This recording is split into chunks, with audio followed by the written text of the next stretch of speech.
તો રાજકોટમાં નકલી તબીબો પકડાવાનો સિલસિલો યથાવત છે। રાજકોટના ઢોલરા સડક પીપળિયા ગામમાંથી નકલી તબીબને ઝડપી પાડવામાં આવ્યા છે। રાજુ ચૌહાણ અને રાજેશ મારડિયા ચલાવતા હતા દવાખાનું। ધોરણ 10 પાસ રાજેશ મારડિયા લોકોની સારવાર કરતો હતો। રાજુ ચૌહાણ છેલ્લા 3 મહિનાથી ક્લિનિક ચલાવતો હતો। તો એક બાદ એક આવા કિસ્સાઓ સામે આવી રહ્યા છે, ત્યારે ફરી વધુ એક કિસ્સો સામે આવ્યો છે। રાજકોટમાં નકલી ડોક્ટર ઝડપાયા છે। વધુ વિગતો સાથે સંવાદદાતા દિવેશ જોડાઈ ચૂક્યા છે। દિવેશ, એક બાદ એક આવી ઘટનાઓ સામે આવી રહે છે અને આ નકલી તબીબો લોકોના સ્વાસ્થ્ય સાથે ચેડા કરતા રહે છે। આખરે ક્યારે લગામ લાગશે અને હાલ આજે નકલી તબીબો પકડાયા છે તેને લઈ શું છે વધુ વિગતો?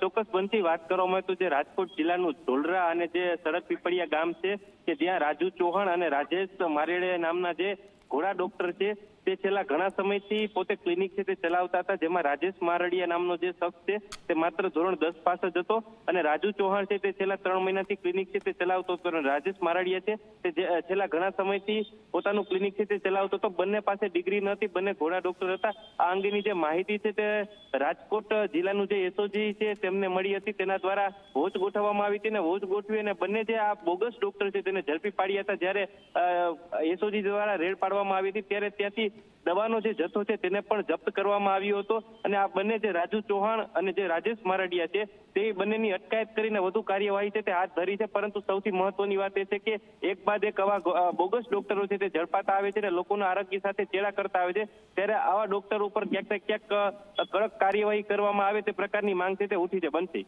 જી દિવેશ, જાણકારી સાથે જોડાવા બદલ આભાર।